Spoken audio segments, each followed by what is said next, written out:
Bienvenue sur le podcast Merci Docteur, le premier comprimé qui s'écoute. Je suis Nesliane et j'ai le plaisir de co-animer ce podcast aux côtés du docteur William Bérébi. Après 10 ans de troubles digestifs, je me suis dit qu'il était vraiment temps, au début de l'année 2019, de consulter un spécialiste. Et puis, lors de notre rencontre, donc c'était en avril 2019, je lui ai fait part de solutions dont j'avais entendu parler dans un documentaire Arte, comme par exemple le jeûne dans le cadre de cancer, mais aussi la transplantation fécale. Quand vous m'avez posé cette question, je me suis dit, oh là là, il y a une énorme distorsion entre la réalité du gastro-entérologue que je suis au quotidien et puis ce que quelqu'un peut penser. Et je trouve que cet intervalle, il a explosé au cours des 3-4 dernières années. Et je le vois dans ma pratique quotidienne. Et progressivement, je me suis dit, il faut peut-être faire quelque chose pour améliorer, pour aider les gens à mieux comprendre où est la vérité et où est la réalité scientifique, avec tous ces flots d'informations qu'ils reçoivent de partout. Et ça fait combien de temps que vous êtes gastro-entérologue ? Moi, ça fait plus de 15 ans que j'exerce en libéral. Donc j'ai fait un cursus, une formation hospitalo-universitaire tout à fait classique et complète. Et puis ensuite, j'ai continué à exercer à l'hôpital. Et progressivement, j'ai développé mon activité libérale. Et qu'est-ce qui vous a amené à être gastro-entérologue ? C'est une question très juste. Je reconnais là votre feeling.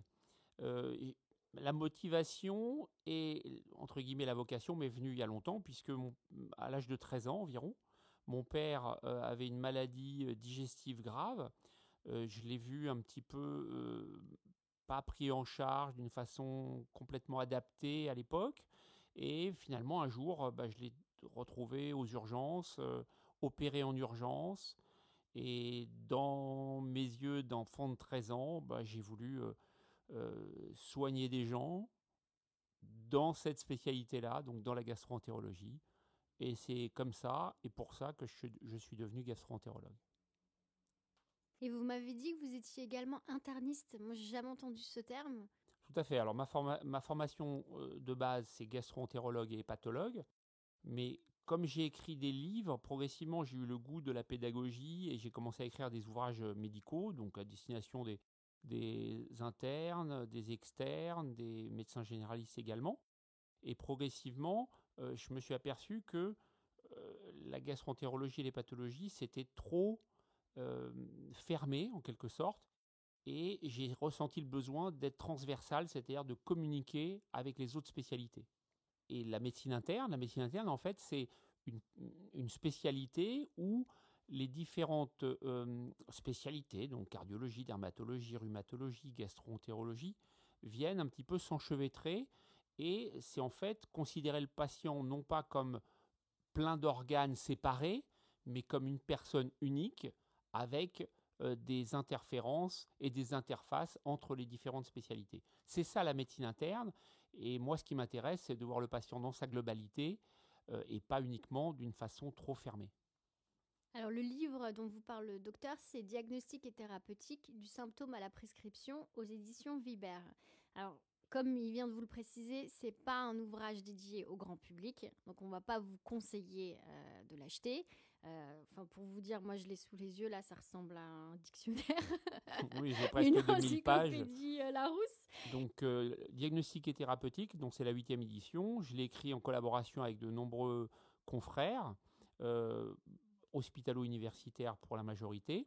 Je travaille avec plusieurs spécialistes par spécialité, des internistes, des cardiologues, des dermatologues, etc. Et c'est au travers de cette collaboration que ce livre a pu finalement voir le jour.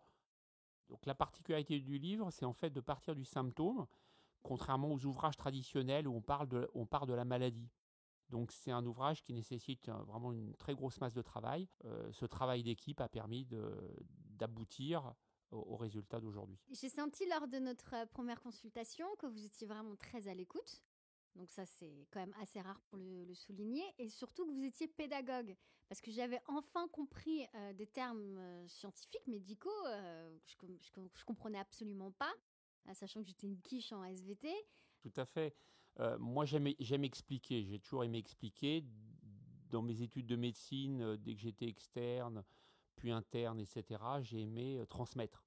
Et mes patients, j'explique au maximum pour vulgariser, pour qu'ils comprennent ce qu'ils ont, parce qu'on peut utiliser des mots simples et leur faire comprendre finalement ce que signifie ce dont ils souffrent. Et donc ce goût de la pédagogie, oui, je l'ai depuis que j'ai commencé mes études de médecine. Et est-ce que c'est pour cette raison que vous intervenez dans une émission télé ? Oui, je trouve très intéressant de pouvoir diffuser des informations à la télé, aux téléspectatrices et aux téléspectateurs, et de pouvoir aborder en 2 minutes des pathologies aussi fréquentes que le reflux gastro-œsophagien ou les hémorroïdes, par exemple. Et où est-ce qu'on peut trouver ces émissions ? Ces émissions, vous pouvez les trouver facilement sur mon compte Facebook, où j'ai mis toutes les émissions auxquelles j'ai participé depuis 2 ans maintenant. Donc il y en a plus d'une trentaine. Et quelle est la différence entre ce podcast et l'émission télé ?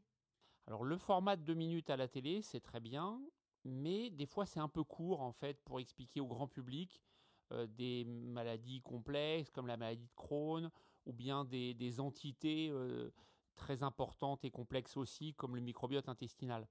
Donc le podcast va me permettre de développer et de donner davantage d'informations pour que le public comprenne encore mieux l'importance de tout ça. Alors, on a commencé déjà à lister les nombreux sujets qu'on va aborder dans ce podcast. Est-ce que vous pouvez faire un petit peu de teasing ?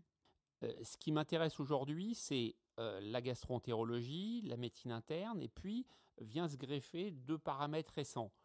Le premier, c'est le microbiote intestinal, puisqu'il y a une dizaine d'années environ, on découvre que finalement, c'est lui qui gouverne et dirige l'ensemble du corps humain en quelque sorte. Vous m'aviez dit c'est le patron. C'est le patron, voilà, c'est le patron, et c'est lui qui va déterminer finalement ce qui va se passer en termes de maladies ou de symptômes. Donc ça, c'est fascinant, et donc ça a été une véritable révolution pour moi il y a une dizaine d'années de l'apprendre et de le comprendre dans sa en profondeur. Et donc ça, c'est un paramètre qui m'a motivé pour transmettre aux patients l'intérêt et le rôle énorme du tube digestif. Et puis l'autre paramètre intéressant, c'est les phénomènes sociétaux, l'alimentation, la pollution, tout ça sont des sujets qui explosent, qui sont foisonnants et qui viennent s'interfacer évidemment avec ma pratique quotidienne de médecin gastro-entérologue. Et j'ai ressenti le besoin de l'intégrer dans ma pratique d'une part, et puis finalement de diffuser ce que je sais au plus grand nombre. L'objectif de ce podcast, c'est de rétablir des vérités scientifiques. Parce que c'est vrai que le premier réflexe que l'on a lorsqu'on a un symptôme ou un début de maladie, c'est tout de suite d'aller sur un moteur de recherche, de taper le mot-clé. Et puis là, on tombe sur des forums, notamment un qui est bien célèbre et qui a une grosse audience. Et puis, les commentaires ne sont pas souvent bien documentés scientifiquement. C'est des gens qui se conseillent entre eux. Et moi, je suis heureuse aujourd'hui de co-animer avec vous ce podcast parce qu'on va aider, j'espère, des milliers de personnes. Tout à fait. L'objectif, c'est de donner de l'information qui soit validée, donc vraie, et d'une façon totalement objective et neutre. C'est-à-dire que moi, je n'ai rien à vendre, je n'ai aucun produit, je n'ai pas de conflit d'intérêt avec l'industrie agroalimentaire. Si vous m'entendez parler du lait, c'est que le lait, je vous dirai des vérités dessus, qui vous plairont ou pas, mais ce sont des choses qui sont scientifiquement validées. Voilà, tout simplement. Vous allez voir, ça va être super cool parce qu'en fait, en tant qu'auditrice auditeur, vous pourrez poser toutes vos questions et même par mémo vocal. Donc surtout, n'hésitez pas à nous les envoyer à l'adresse mail suivante merci-docteur.podcast@gmail.com. Et vous pouvez aussi interagir avec nous via les réseaux sociaux, notamment Instagram, Twitter et Facebook. Et on vous mettra toutes les infos, tous les liens directs dans la barre de description du podcast. Alors moi, si à la fin d'un épisode, une auditrice ou un auditeur se dit « Chouette, aujourd'hui j'ai appris quelque chose et je comprends mieux quelle est ma maladie ou ce qui se passe dans mon corps », je serai tout à fait ravi. Et justement, docteur, moi j'ai une petite confidence à vous faire. Allez-y, je vous en prie. J'ai toujours voulu savoir ce qui se passait à l'intérieur de mes intestins. Et j'ai vu dans une de vos émissions télé que vous étiez un spécialiste de la vidéocapsule. Exactement. Et j'aimerais bien qu'on aborde ce sujet dans un prochain épisode. Oui, bien sûr, on pourra le faire. Mais avant ça, on parlera de la base, c'est-à-dire le microbiote intestinal. Et on aura le plaisir d'en parler pendant plus d'une vingtaine de minutes dans le premier épisode. Exactement. Le microbiote, je suis content qu'on commence par ça parce que c'est le grand patron du corps humain Et donc, on va pouvoir tout vous dire sur cette révolution. Merci Dr William Bérébi, au plaisir de vous retrouver au prochain épisode. Merci Nesliane, et je vous dis à très bientôt à tous.